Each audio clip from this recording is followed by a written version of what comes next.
Assalamualaikum warahmatullahi wabarakatuh. Kisah pengorbanan para sahabat memang tiada habisnya. Dari Abu Bakar, Umar, Utsman, Ali, juga para sahabat yang lain. Mereka tak pernah memperhitungkan kerugian yang akan dihadapi. Bahkan kehilangan nyawa pun tak jadi masalah.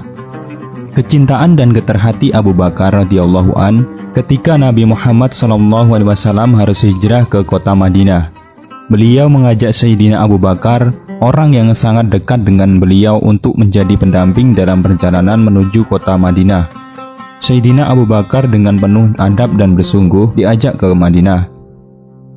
Harusnya dari kediaman beliau berjalannya adalah ke utara, karena Madinah secara geografis terletak di utara dari kota Mekah. Tetapi Rasulullah SAW berjalan menuju ke tenggara. Sayyidina Abu Bakar tidak bertanya, dia ikut saja apa yang dibuat oleh Rasulullah, karena di hati beliau ada cinta dan percaya, dan sesuatu yang tidak lagi perlu ditawar-menawar. Rasulullah Al-Amin tidak pernah keluar dari lidah beliau sesuatu yang tidak patut tidak dipercaya. Pribadinya penuh pancaran kecintaan, mencintai dan sangat pantas dicintai. Pribadinya begitu rupa menimbulkan kerinduan dan cinta. Nabi Muhammad SAW berjalan, Sayyidina Abu Bakar mengikuti.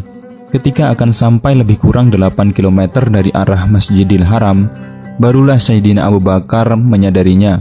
Mereka pun beristirahat di Gua Sur karena sudah dekat dengan Gunung Sur. Sebelum Rasulullah SAW memasuki gua, Abu Bakar dengan sigapnya mengecek dan menutup lubang-lubang yang ada di gua guna terhindar dari binatang buas. Mereka sepakat untuk bergantian berjaga. Dalam tidurnya, Rasulullah SAW melabuhkan kepalanya di pangkuan sang sahabat. Di dalam gua yang dingin dan remang-remang, tiba-tiba seekor ular mendesis keluar dari salah satu lubang yang belum ditutup oleh Abu Bakar. Abu Bakar menatapnya waspada, ingin sekali ia menarik kedua kakinya untuk menjauh dari hewan berbisa ini. Namun, keinginan itu dienyahkan dari benaknya, karena tak ingin mengganggu tidur Rasulullah SAW. Bagaimana mungkin ia tega membangunkan kekasih Allah SWT itu? Abu Bakar menutup lubang itu dengan salah satu kakinya. Lalu ular itu menggigit pergelangan kakinya, tetapi Abu Bakar tetap saja tidak bergerak sedikit pun dalam hening. Sekujur tubuh Abu Bakar terasa panas ketika bisa ular menjalar cepat di dalam darahnya. Abu Bakar tak kuasa menahan isak tangis ketika rasa sakit itu tak tertahan lagi, dan tanpa sengaja air matanya menetes mengenai pipi Rasulullah SAW yang tengah berbaring.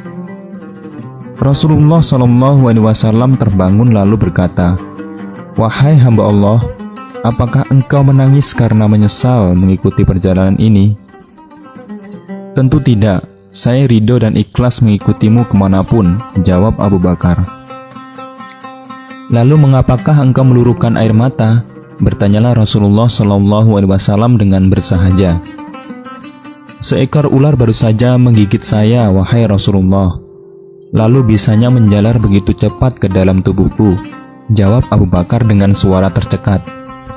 Lalu Rasulullah SAW berbicara kepada ular itu, "Hai, tahukah kamu, jangankan daging atau kulit Abu Bakar, rambut Abu Bakar pun haram kau makan."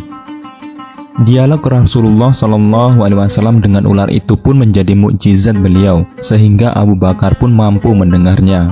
"Ya, aku mengerti. Bahkan sejak ribuan tahun yang lalu ketika Allah SWT mengatakan, barang siapa memandang kekasihku Muhammad fi ainil mahabbah atau dengan mata kecintaan, aku anggap cukup untuk menggelar dia ke surga," kata ular. "Ya Rob, beri aku kesempatan yang begitu cemerlang dan indah. Aku ingin memandang wajah kekasihmu fi ainil mahabbah," lanjut ular. Lalu apa kata Allah SWT? "Silahkan pergi ke Jabal Sur, Tunggu di sana. Kekasihku akan datang pada waktunya, jawab Allah Subhanahu wa Ta'ala. Ribuan tahun aku menunggumu di sini. Aku digodok oleh kerinduan untuk berjumpa engkau, Muhammad Rasulullah Sallallahu Alaihi Wasallam. Tapi sekarang ditutup oleh kaki Abu Bakar. Maka aku gigit dia. Aku tidak ada urusan dengan Abu Bakar. Aku ingin ketemu engkau, wahai Muhammad Sallallahu Alaihi Wasallam, jawab ular. Lihatlah ini, lihatlah wajahku, kata Rasulullah. Tanpa menunggu waktu, dengan penuh kasih sayang, Rasulullah Sallallahu Alaihi Wasallam meraih pergelangan kaki Abu Bakar. Dengan mengagungkan nama Allah Subhanahu Wa Taala, Sang Pencipta Alam, Nabi Muhammad Sallallahu Alaihi Wasallam mengusap bekas gigitan itu dengan ludahnya. Maha suci Allah Subhanahu Wa Taala. Seketika rasa sakit itu hilang dan tak berbekas. Gua Sur pun kembali ditelan senyap. Kini giliran Abu Bakar yang beristirahat dan Rasulullah Sallallahu Alaihi Wasallam berjaga. Dan Abu Bakar menggeleng kuat-kuat ketika Rasulullah Sallallahu Alaihi Wasallam menawarkan pangkuannya untuk beristirahat. Tak akan rela dirinya membebani pangkuan penuh berkah itu. Inilah sikap yang ditunjukkan oleh Abu Bakar As-Siddiq radhiyallahu an sebagai sahabat kepercayaan Rasulullah Sallallahu Alaihi Wasallam. Ia merelakan semua yang dimilikinya demi keselamatan dan perjuangan dakwah Rasulullah Sallallahu Alaihi Wasallam.